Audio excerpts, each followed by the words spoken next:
Right, I've done it. I've done it. Siri, What do you mean? I've done it. What do you mean? I've bought our camper van. No way. I've bought it. It's done. And here is the budget of what it's going to cost us to actually fix it, to actually get it all done and dusted. Solar inverter, batteries, would build it. 5,000 pounds. 5,000 pounds? Yeah.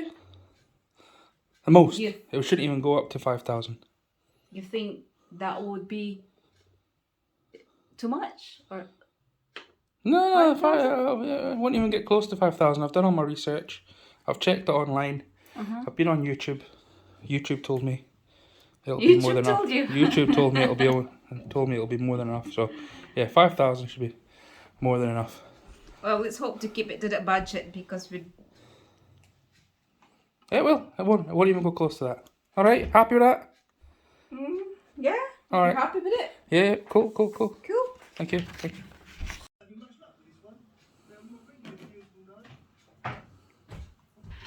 David, What? what is this? What? I can see a list here, a receipt of over 8 grand for the van. Why? You said it's gonna be like just 5 or under. Why are we going so? Well, it wasn't my fault. There was What do you mean? there was things that we needed that I didn't foresee. I didn't foresee them. I'll show you. I'll show you. Okay. Follow me on. I'll show you. Just don't get angry. I happy boat.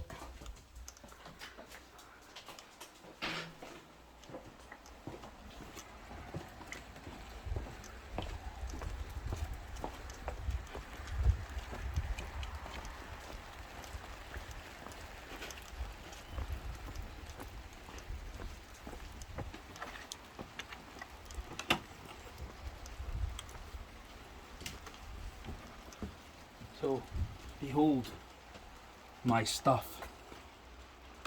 This is what. My stuff. My stuff that I needed for the van.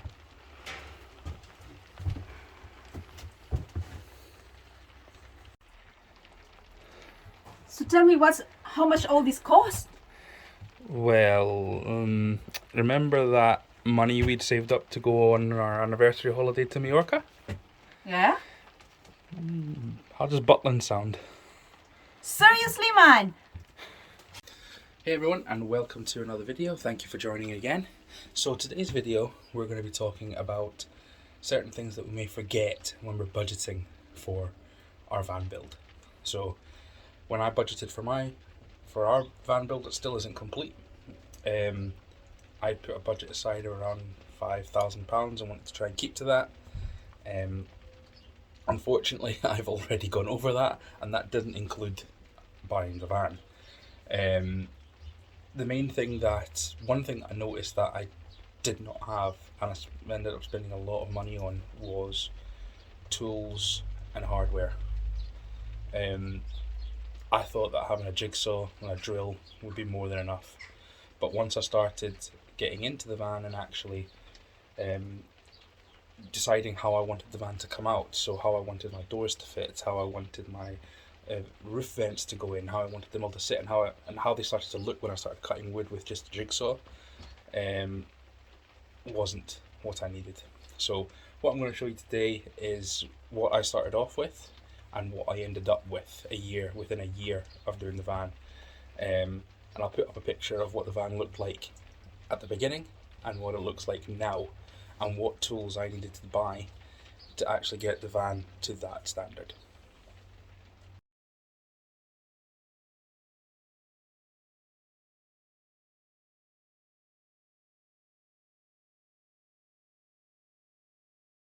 So guys, when I first started building the van, this is what I started off with. I started off with a jigsaw, a drill, a screwdriver, a level and a tape measure.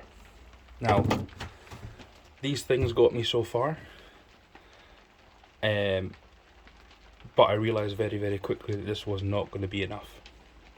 And then that's why I ended up with a shelf just full of tools. This was empty. I actually built this shed while I was building the van because I had nowhere to actually put my tools. So let me give you slowly what was the next parts I actually started buying for the van. So first thing I was looking at, and I ended up having to buy quite quickly, was when I was coming to cutting my wood, especially my furniture board, and while I was building the cladding on the roof and all this kind of stuff. So I started off with the jigsaw, as you can see here, which is actually that's my second jigsaw. My first jigsaw is there, but I kind of burnt that one out quite quickly from doing all those cuts. So I went and bought a new one. I thought, start fresh. So I got a brand new jigsaw. Rather quite quickly that I was going to need a circular saw, and I even went and got a smaller circular saw as well, which is battery operated, so that I'll be able to cut those things. So that was good for when I was cutting up wood, cutting up furniture board, but when it came to the cladding, it was taking me forever and ever and ever. And even though I was using the circular saw to cut the cladding, they still weren't all coming out the same, which is why I ended up actually going and buying one of these. So, chop saw. So this means that I could cut the cladding 4 or 5 pieces at a time, all exactly the same length.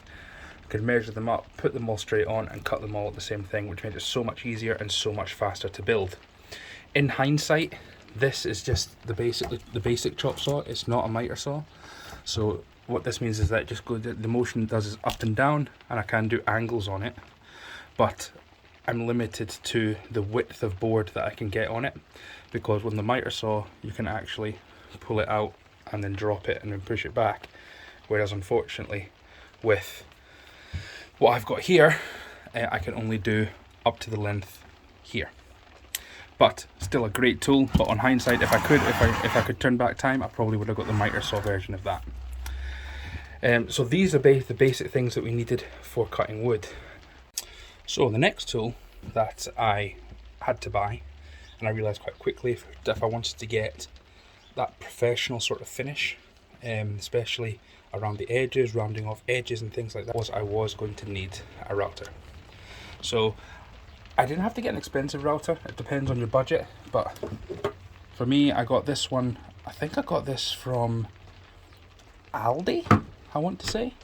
So I think Aldi had these on offer, and it's a PAM router, so it's got an adjustment on it, but you can also just put on what you need for the adjustments. It's not too heavy, so it's easier when you're cutting out windows, when you're cutting out in your cladding for the vents going on the roof, and the most important part is getting the right bits for it. So I got these bits again. I think I got these from Screwfix. They weren't too expensive. I think they were about £15-20 for them. And the one that I found the most hard to get was this slot cutter, because that was the one that needs a 2-inch slot cutter, I believe it is. Because that one is the one that you use for your T-tap when putting your surround around your doors and your windows and all these sort of things, so you can actually clip in to cover off the edges of the wood. So a must buy is one of these routers and a router part in there. They're really going to help. So next part of what you really need, and this would be one of your first things that you go and buy, is a drill set. And with that drill set you're going to need some drill pieces. Okay, so drill, when you're looking at a drill, you're going to be putting a lot of use on this thing. You're going to be drilling, you're going to be screwing, you're going to be doing everything you can imagine with this thing. Drilling holes in the side of the van, preparing it for you to cut out the windows, you're going to be drilling through the bottom of the van, you're going to be bolting down seats with it, you're going to have these adjustments on the side to tighten things up on your roof, your solar panels, everything is going to need that. So if you can't afford a lot of the other stuff, definitely invest money in a decent drill. I did have, I seem to like the McAllister stuff. It's a cheap enough brand, but it's really quite reliable, really quite good. But I thought I wanted to go for something decent for that, which is why I went for the DeWalt drill, brushless, and they do have them on offer quite often because DeWalt actually change their styles every couple of years, and then the older model obviously comes up for sale at discounted price. So I think I actually only paid about £69 for this from B&Q, and it's been absolutely brilliant. The battery lasts a lot longer on them. You can get obviously a lot stronger ones. This is the 18 volt. You can get a 24 volt one as well, which is fantastic. But that's been brilliant. Battery lasts forever. Never had any issues with it really. I also would recommend anyone doing this to get a drill set. You're going to go through drill bits like no one's business. You're going to lose them, you're going to find them, you're going to lose them again. But get yourself a drill set, and when you're finished with the drill, with the drill bit, put it back. That's what I've been doing, and it's luckily so far I've lost very few things. I would also get a cone cutter. This thing is invaluable. It cuts everything. I use it for everything, wood, metal, everything. If I don't have a drill bit that's big enough, I go straight to this. But it's brilliant, especially when you're putting switches. It cuts that you can, once you get the idea of how big the hole is, and for your switch, you can just make sure you drill it to the exact same part every single time. To take a little bit, I usually use this for drilling, and I only use it for, use it as a screwdriver if it's quite a long screw, or it's something that's going to have a bit of impact behind it. Otherwise, I use this for my basic screwing. So I usually do my drilling with this, my countersink with this, and then I'll go in with this, and I'll finish it off and I'll drive it home. That's cheapest chips, I think it was £20. But again, been invaluable for me. It's battery operated, so you can just charge it, and the charge lasts a really, really long time. There's going to be loads and loads of different drill bits and things like like I've got this Forstner drill set. Got this because obviously I needed that specific one for my latches and things that I put on my cupboards, so that gives me the exact size that I need for them to fit on. So there's loads and loads of different things that you'll need. Also, while we're here, it doesn't also hurt to have a Craig jig. I think that's what they're called, Craig jig set, for especially when you're building, your carcass for your kitchen or something like that. These are absolutely fantastic for putting in the beams and drilling the holes straight into the beams, so you can get a good fastening straight into there. I bought this off of Amazon. I think it was £15. I've built my entire van with this. Is it breaking and the shavings are coming off of it and it's not coming? It's not drilling the holes exactly straight anymore. Absolutely is. But for £15, what can you expect? You can pay a little bit more and get a decent one. I think they come in about maybe £30-40.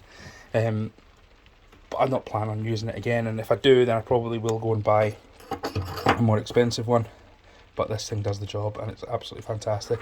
I used it for absolutely everything to make sure that I got a better join in all of my carcasses. So hardware, where do you start? So obviously a lot of our stuff is going to be built with wood, so I would recommend definitely getting a pack of wood screws. I bought this packet from Aldi. I think it was £9.99. Probably the cheapest one around, a lot cheaper than B&Q, and it gave me all different sizes that I needed. Once I then found the sizes that I needed, that I was using the most of, for instance, like I use this one quite a lot, I could then take that and go to a place like Screwfix or Toolstation, and I could just say to them, I need wood screws this size, and they'd give me the box of the ones that I needed. And I always had these ones extra, just in case. I wouldn't recommend buying wood screws from places like B&Q. I think that they are extremely overpriced. You can get some good deals sometimes if you go into B&Q. I'm just going based on the B&Q that I've got here close to me. But I always found that wood screws, hardware, bolts, nuts, the lot, all of these things were a lot cheaper when you got them from places like Screwfix, or you got them from Toolstation, or even Aldi, in the centre Aldi, in the centres of Aldi. They were brilliant. I mean, I've gone before and I've had to. It was actually cheaper for me to buy an entire box of bolts and nuts and washers than it was to actually buy a smaller box from B&Q. You're going to need a lot of these. You're going to go through them like no one's business, especially when it comes to nuts and bolts. You're always going to find things that you're going to need nuts and bolts for. This packet I did get from B&Q only because I couldn't find the size that I wanted on its own, and I was in a rush one day. I was actually putting the kids' seats in the back of the van, and I got a little bit impatient, and my local Screwfix was closed and I couldn't get there, so I went to B&Q and I went to buy the nuts and bolts. I didn't have them in a box, so I ended up having to buy this whole set just to get the size of nut and bolt that I wanted. But to tell you the truth, this has been brilliant. I did pay about £20 for this box, but I've used it quite a lot. But again, I was always say, go try use Screwfix, Toolstation. You'll always get better deals there than B&Q. Now, you're going to need a variety of things, especially when it comes to screws. So I've got drywall screws there that I found really, really good to even going into metal, going into steel, been really, really good. A lot of these self-tapping screws, whether they be flathead self-tappers or one with a bolt on the top of it, they've been brilliant. Obviously my wood screws, and all these other little things here, like little attachments and bolts with fasteners, all these things that you are going to need. You're going to go through screws like you don't believe. You really are. Next is what you're going to actually, all these wood and all these screws, and they're brilliant, but how are you going to fasten them all together? How are you going to get these things working? So I've gone out and bought at least a 4-pack of clamps. These are fantastic for holding your beams together. So like if you're building, you know, a desk, a bench, anything, these are going to hold them together. The clamps are really going to hold them together, and they are invaluable for what you need. I've got 2 decent sized ones, 2 small ones for little fidgety things, and this mammoth one, which is probably the heaviest one, for when I really need to get something to forcibly put it in somewhere. That really, really helps put it in place and hold it together while we screw it all together. Without these, half of the things will be bent for sure. I would also invest in these. So these are stands. I think they're called horses, or I'm not sure exactly what they're called, but I've had these for, I don't know, 15 years.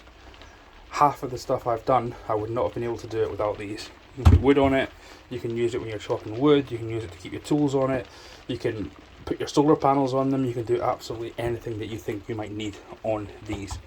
These are fantastic. So if you don't have a workshop, like I've got a little workshop here that I work out of and do a lot of things. I've got a bench here, but you don't necessarily need that. If you've got one of these, you can just do the job. You can do the job yourself as well. So that is a basic view of what sort of tools, hardware and things that you'll be using in your van. It does seem like a lot, and maybe some of the stuff you won't need it. For me, for instance, I did buy extra things like grinders and sanders and all this kind of stuff as well, but that was because I also bought a van that needed a lot of body work on it when I first bought it, so I needed to rub it down and do all of that. So if you've got a newer van that doesn't need a lot of body work, there may be a lot of these things that you don't need to buy, and the expenses won't be as much as what I spent on tools. But I know a lot of you are thinking, how much did I actually spend on these things? So it all depends on the brand that you're going for. I've got a friend across the road that will not buy any tool unless it's DeWalt, and I think his shed is now he's got insurance. His shed is now insured for more than what my house is insured for, because he's got about £10,000, £15,000 worth of DeWalt tools in there. I don't think you need to spend that amount of money on tools unless you are a professional. If you go for some mid-range tools, so I've gone for McAllister Pro, which you can buy at B&Q, places like that. B&Q Toolstation sell them as well. McAllister I've used for my last 3 builds that I've done, all my personal builds. I'm not a van builder, and the stuff has held up. I had my first jigsaw, which was McAllister, and I bought it about 10 years ago, and it took halfway through this build for it to actually break, and I went and bought another one. And it was only £25. So if you're thinking about £25 for a jigsaw, if you're thinking, I think I paid £55 for the chop saw, £45 for the circular saw. The drill was about 65 pounds, I think. It doesn't add up a lot, but you're looking at maybe, I don't know, I would budget maybe £500 for tools in your budget for your van, if you're going for the cheaper side of tools, which I have done, and that seems to have done the job perfectly for me. Is there more things that I could buy? Absolutely. I'm guaranteed there will be. I think the most expensive one was probably the chop saw, and I think that was maybe my thinking when I went to buy one. I didn't buy a miter saw, is because I saw the price of the chop saw and I thought, that'll be fine, I'll just get the chop saw and that'll be it. But in hindsight, I should have paid the extra £10, £15, £20 and got the miter saw. For screws, bolts, nuts, all these things, it depends on the size of your van. But I would budget somewhere between, I would probably say about £200 on just nuts and bolts and screws, easily. It's always a last minute thing, and then you go at the end of the day and you're like, oh, I've got to go and buy screws, and you go out and buy screws and you're paying maybe £10 for screws, and you're like, oh god, but those £10 all add up at the end. So if anything, I think this video is all about making sure that you don't get caught out like I did. And I built 3 vans and I still got caught out, and it was only during this build that you get kind of excited and ahead of yourself, and you're thinking, oh, I'm just going to buy this, I'll buy this one, this is what it's going to cost. It'll cost me this, that'll be all it is. And then you don't really think about the cost of, actually, do I have the tools to do this? What about the screws? What about the bolts? What about the wiring? You know, all of these sort of things. You don't really take that into account when you're budgeting for these kind of things. So when you put it in there, always remember tools. Have you got the tools that you need, or have you got access to the tools that you need? You might have, you might work somewhere that actually has access to these tools, which is fantastic. If you don't, then make sure that you're budgeting for the tools, for the screws, for the hardware. I hope this video was informational for you and helps you guys out in your build as well. Any comments that you may have, or anything that you think that I missed out, then please add to the comments. And if there's anything that you would recommend me getting as a tool as well, then please let me know, and I'll definitely look into getting one. I've got quite a big tool collection so far from this build, but it's always growing. There's always something else. I think I went and bought a riv nut gun the other day. I've also got a riveter, and I bought this amazing scribe tool that I really love, and I haven't had a chance to use it yet, but we'll be using that tool in the shower build. So when we're building the shower and we're putting the walls in, we're going to be using that tool. I'm really looking forward to using that. Again guys, if there's anything that you think I've missed, then please let me know in the comments. Again, that's us one step closer to completing this van build. Please like, share and subscribe to the channel if you found what I found informational and useful, and I'll see you in the next one. Cheers guys.